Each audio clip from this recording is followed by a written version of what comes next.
প্রবল বর্ষায় টুনি আর টোনা একটা ভালো মজবুত গাছ তুলতে শুরু করে। তারপর তারা দেখতে পায় নদীর ধারে একটি আম গাছ। এরপর তারা উড়ে গিয়ে ওই আম গাছের ডালে গিয়ে বসে পড়ে। টোনা, এই গাছটা অনেক সুন্দর। চলো আমরা দুজনে গাছের ডালে বাসা বানিয়ে থাকি। টুনি, একদম ঠিক বলেছো তুমি। ঝড় থামলেই আমরা এই গাছের ডালে বাসা বানানোর কাজ শুরু করে দিব। এরপর সারা রাত ধরে প্রবল বেগে ঝড় বৃষ্টি শুরু হয়। টোনা আর টুনি কোনো রকমে গাছের ডালে বসেই সেই রাত পার করে দেয়। রাত পেরিয়ে ভোরের আলো ফুটতেই টোনা আর টুনি জঙ্গলে যায় কাঠখড়ির সন্ধানে। টোনা, এই গাছটা কাটো। এর ডালপালা শুকনো আর মজবুত। এই কাঠখড়ি দিয়ে বাড়ি বানালে বাড়ি মজবুত হবে। টুনির কথা মতো টোনা সেই গাছটা কেটে ফেলে, আর তারা দুজনে সেই সব কাঠখড়ি জলাশয়ের পাশে নিয়ে আসে আর আম গাছে তা দিয়ে বাড়ি বানানোর কাজ শুরু করে। টোনা আর টুনি রাত দিন পরিশ্রম করে অবশেষে তাদের বাড়ি তৈরি করে ফেলে। টোনা, আমাদের বাড়িটা দেখতে সত্যি অনেক সুন্দর হয়েছে। আমার তো এখন অনেক খুশি লাগছে। বর্ষার মৌসুমে আমাদের আর কষ্ট করতে হবে না টোনা। আমি নিশ্চিন্তে এই বাড়িতে ডিম দিতে পারবো, আর ডিমে তা দিয়ে বাচ্চাও ফোটাতে পারবো। একদম ঠিক বলেছো টুনি। টোনা আর টুনি যেই নদীর পাড়ের কাছে বাসা বানিয়েছিল, ওই নদীর তলদেশেই বাস করত এক মৎস্য কুমারী। নদীর ওপরে টোনা টুনির বাসা থাকার কারণে খড়কুটো আর তাদের পটিতে নদীর তলদেশ অপরিষ্কার হয়ে যেত। ছি ছি, হে এত নোংরা আমার রাজ্য! এত নোংরা কে করলো? চারপাশে শুকনো পাতা খড়কুটো দিয়ে ভর্তি, আবার তো দেখছি পটিও করেছে। ব্যাপারটা আমাকে দেখতে হচ্ছে তো। এরপর মৎস্যকুমারী জলের ওপরে উঠে আসে আর দেখতে পায় নদীর ওপরের আম গাছে দুটো পাখি বাসা বানিয়েছে।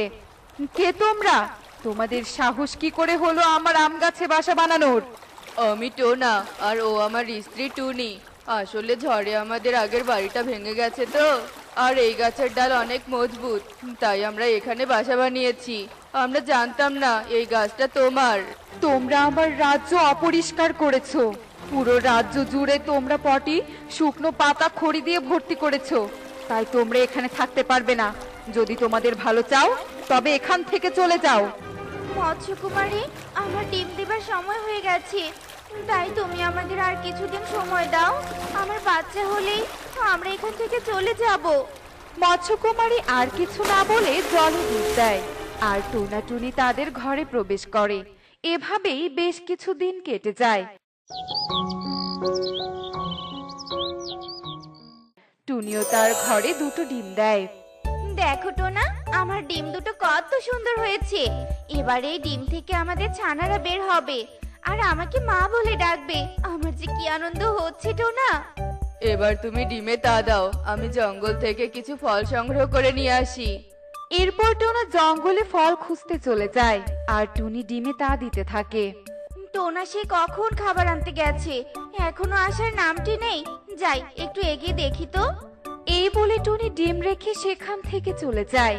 ওই পথেই একটা ঈগল উড়ে যাচ্ছিল। সে টুনির ডিম দেখে আম গাছে বসে বলে, কত সুন্দর দুটো ডিম, ডিম দুটো খেয়ে নেই, খুব খিদে পেয়েছে। এরপর ঈগল ডিম দুটো খেয়ে সেখান থেকে চলে যায়। আর এদিকে খাবার নিয়ে টোনাটুনি বাসায় এসে অবাক হয়ে যায়, কারণ তাদের ডিমের খোসা চারদিকে ছড়িয়ে ছিটিয়ে ছিল। আমার ডিম! কে করলো আমার ডিমের এই অবস্থা? কে আমার এত বড় সর্বনাশ করলো? টুনি তার ডিমের জন্য অনেক কান্না করছিল। টোনা কিছুতেই টুনিকে শান্ত করতে পারছিল না। তারপর তারা যখন ঘরের বাহিরে আসে, তখন তারা দেখতে পায় জলপরি ঘাটে বসে পাকা আম খাচ্ছে। টুনি, আমার মনে হয় এই মৎস্যকুমারী আমাদের ডিম খেয়েছে। তুমি একদম ঠিক বলেছো টোনা, এই মৎস্যকুমারী আমার ডিম খেয়েছে। সে কেন আমার সাথে এমনটা করলো? তাকে এটা বলতেই হবে, বলতেই হবে। এরপর টুনি মৎস্যকুমারীর সামনে যায় আর তাকে বলে, আমি তো তোমার কোনো ক্ষতি করিনি, তবে তুমি কেন আমার ডিমগুলো খেয়ে ফেললে? বলো। কিসের ডিম? কিসব বলছো? আমি কোনো ডিম খাইনি। মিথ্যে বলো না মৎস্যকুমারী, আমি জানি এটা তোমারই কাজ, তুমি এই কাজ করেছো। কিসব মিথ্যে বলছে পাখি? এই ছোট পাখি, যা তো এখান থেকে। আমি এখন আম খাচ্ছি, দেখতে পাচ্ছিস না? বিরক্ত করিস না। টুনি চলে এসো, ওকে বলে কোনো লাভ নেই, ও আমাদের কষ্ট কিছুতেই বুঝবে না টুনি। এভাবেই বেশ কিছুদিন কেটে যায়। টুনি আবারও দুটো ডিম দেয় আর ডিমে তা দিতে শুরু করে। এবার আমি ডিম রেখে আর কোথাও যাব না। আমার ডিমের আমি কোনো ক্ষতি হতে দিব না। টুনি রাত দিন ডিমে তা দিতে থাকে। দেখতে দেখতে টুনির ডিম ফুটে ছানা বেরিয়ে আসে। টোনা দেখো, আমাদের সন্তান কি মিষ্টি দেখতে হয়েছে। আমরা আমাদের সন্তানকে ওই মৎস্যকুমারীর হাত থেকে রক্ষা করব টোনা। এদিকে টোনা টুনির ছানার উপর ওই দুষ্টু ঈগলের নজর পড়ে যায়। ওই টোনাটুনির ছানা দুটো কি সুন্দর হয়েছে। এবার ওই ছানা দুটোকে খেয়ে আমি আমার খিদে মেটাবো। কতদিন কচি পাখি খাই না। ঈগল বাচ্চা দুটো খাওয়ার জন্য মরিয়া হয়ে উঠছিল। সে সব সময় টোনা টুনির বাসার দিকে নজর রাখতো। একদিন টুনি, একা একা খাবার আনতে বড্ড কষ্ট হয় আমার। পাশের এক কৃষকের জমিতে অনেক পরিত্যক্ত ভুট্টা রয়েছে, যদি তুমি যাও তবে খাবার আনতে সুবিধা হবে।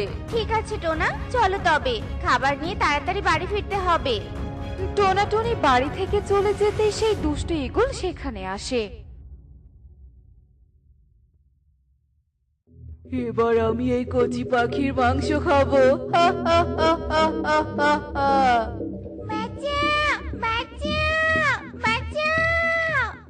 হে কি, এই ঈগল তো দেখছি টুনির ছানাদের খেয়ে ফেলবে। আমাকে এক্ষুনি কিছু করতে হবে। এরপর মৎস্যকুমারী জাদু করে তরবারি প্রকট করে আর তা ঈগলের দিকে ছুঁড়ে মারে। ঈগল ভয় পেয়ে সেখান থেকে পালিয়ে যায়। টুনির ছানা দুটো ভীষণ ভয় পেয়ে যায়। তাই দেখি মৎস্যকুমারী জলের উপরে উঠে এসে গাছ থেকে ছানা দুটো পেড়ে আনে আর মাতৃ স্নেহে আদর করতে থাকে। এমন সময় সেখানে টুনি আর টোনা চলে আসে। হে কি, ওই মৎস্যকুমারী আমার ছানাদের খেতে এসেছে। তবে রে, দেখাচ্ছি মজা। এই বলে টুনি রেগে ঘর থেকে একটা তরবারি নিয়ে আসে আর সেই তরবারি দিয়ে এক কোপে মৎস্যকুমারীর লেজ কেটে দেয়। মৎস্যকুমারী ছটফট করতে করতে জ্ঞান শূন্য হয়ে পড়ে। এটা তুমি কি করলে মা? মৎস্যকুমারী আমাদের জীবন বাঁচিয়েছে। এরপর টুকি তার মাকে সমস্ত ঘটনা খুলে বলে। সব শুনে টুনি কান্নায় ভেঙে পড়ে। এটা আমি কি করে ফেললাম? এটা আমি কি করে ফেললাম? এরপর টুনি হাত জোর করে প্রকৃতি মাতাকে ডাকতে থাকে। টুনির ডাকে প্রকৃতি মাতা সাড়া দেয়। প্রকৃতি মাতা, হ্যাঁ আপনি এসেছেন। মাতা, আমি যে মৎস্যকুমারীর লেজ কেটে দিয়েছি, মৎস্যকুমারীর কিছু হলে আমি নিজেকে ক্ষমা করতে পারবো না। আপনি কিছু একটা করুন প্রকৃতি মাতা, কিছু একটা করুন। কাঁদিস না, শোন, এখান থেকে 100 ক্রোশ দূরে নীল নদী পেরোলেই বড় একটা মাঠ দেখতে পাবি। ওই মাঠের দক্ষিণ কোণে একটা পেঁপে গাছ আছে। ওই পেঁপে গাছে রয়েছে মায়াবী জাদুই গোলাপি কেক। যদি তুই ওই কেক 2 প্রহরের মধ্যেই মৎস্যকুমারীকে খাওয়াতে পারিস, তবে মৎস্যকুমারী সুস্থ হবে।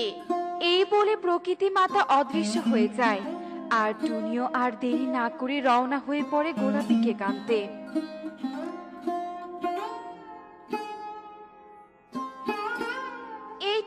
এই তো সেই পেঁপে গাছ। পেঁপে গাছে কি সুন্দর গোলাপি কেক ধরেছে। কেকটা নিয়ে তাড়াতাড়ি মৎস্যকুমারীর কাছে যেতে হবে।